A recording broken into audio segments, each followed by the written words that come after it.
Salam damai sejahtera di dalam Tuhan Yesus Kristus, Bapak Ibu Saudara sekalian yang terkasih. Selamat bertemu dengan Renungan Suara Gembala hari ini. Bapa Surgawi, kami sangat bersyukur dan berterima kasih atas segala kebaikan yang Kau berikan kepada kami. Izinkan kami saat ini untuk kembali belajar, membaca dan merenungkan firman Tuhan. Kami rindu firman Tuhan itu menjadi kekuatan dan juga sumber pengharapan dalam hidup kami. Terima kasih Tuhan Yesus, haleluya. Amin. Tema renungan Suara Gembala kita hari ini adalah firman Tuhan dari kitab Mazmur pasal 19 ayat 7 sampai ayat yang ke-8. Demikian suara firman Tuhan. Taurat Tuhan itu sempurna, menyegarkan jiwa. Peraturan Tuhan itu teguh, memberikan hikmat kepada orang yang tak berpengalaman. Titah Tuhan itu tepat, menyukakan hati. Perintah Tuhan itu murni, membuat mata bercahaya. Kita memerlukan firman Tuhan untuk memimpin dan menerangi perjalanan hidup kita di tengah-tengah dunia yang gelap ini. Dan memang firman Tuhan yang pertama itu memberikan kesegaran. Saat kita letih dan lesu karena begitu banyak persoalan, beban-beban yang berat dalam hidup kita.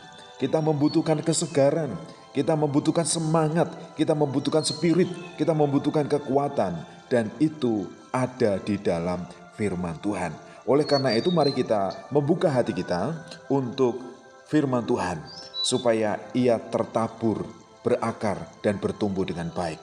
Kemudian yang kedua, firman Tuhan itu memberikan kebijaksanaan, memberikan hikmat dan pertimbangan.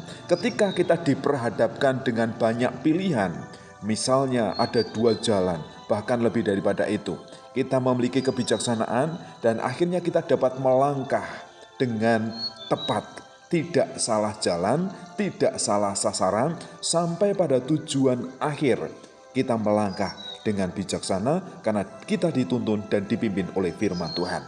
Kemudian yang ketiga, firman Tuhan itu memberikan sukacita, memberikan penghiburan saat hati kita berduka, saat kita kehilangan sukacita.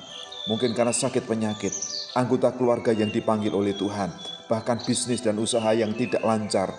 Kita perlu dilepaskan, kita perlu ditolong, dibebaskan dari segala beban persoalan itu, dan akhirnya menerima sukacita.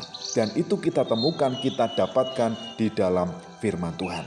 Oleh karena itu, apa yang harus kita lakukan selanjutnya? Pelajarilah firman Tuhan dengan baik. Bacalah, renungkanlah siang, malam dengan tekun. Bukalah hatimu agar bisa menerima kesegaran dan kekuatan dari firman Tuhan. Setelah engkau tahu kebenaran firman Tuhan, berjalanlah dalam terang firman Tuhan melalui ketaatan dan kesetiaan melakukan firman Tuhan itu dalam hidup kita. Bukalah hatimu untuk taburan firman Tuhan, supaya engkau menerima kesegaran, kekuatan, dan kebijaksanaan, bahkan cahaya terang dalam perjalanan kehidupan kita. Terima kasih Bapak untuk pengajaran firman Tuhan yang kami dengar hari ini, karena memang firman Tuhan itu memberikan kesegaran. Ketika kami lemah, letih, lesu, tak berdaya, kami butuh spirit, kami butuh semangat, dan firman Tuhan itu memberikan kesegaran, memberikan kebijaksanaan. Ketika kami diperhadapkan pada banyak pilihan, kami tidak salah langkah, kami tidak salah pilih, tapi kami berjalan dengan kebijaksanaan karena firman Tuhan. Dan kami juga menerima kekuatan, kami juga menerima pertolongan dalam perjalanan hidup kami selanjutnya, karena firman Tuhan itu menjadi cahaya terang. Karena kami berjalan di tengah-tengah dunia yang gelap ini, kami butuh terang firman Tuhan yang menerangi perjalanan langkah kaki kami ini. Terima kasih Tuhan, terus nyatakan firman-Mu, terus nyatakan kehendak-Mu, supaya kami tidak menyimpang ke kanan dan ke kiri, supaya perjalanan kami ini berhasil sampai pada tujuan akhir, yaitu kehidupan yang kekal. Karena dunia ini hanya tempat tinggal kami yang sementara. Kami akan pulang ke rumah Bapa. Kami menempuh perjalanan ini dengan petunjuk, dengan cahaya terang, dengan kesegaran dan kekuatan dari firman Tuhan. Terima kasih Tuhan atas kebenaran firman-Mu. Berkati setiap orang yang mau mendengar, menyediakan waktu untuk merenungkan firman Tuhan. Biarlah hidup mereka juga dinaungi oleh cahaya kasih Kristus. Terima kasih Bapa, di dalam nama Tuhan kami Yesus Kristus. Haleluya. Amin.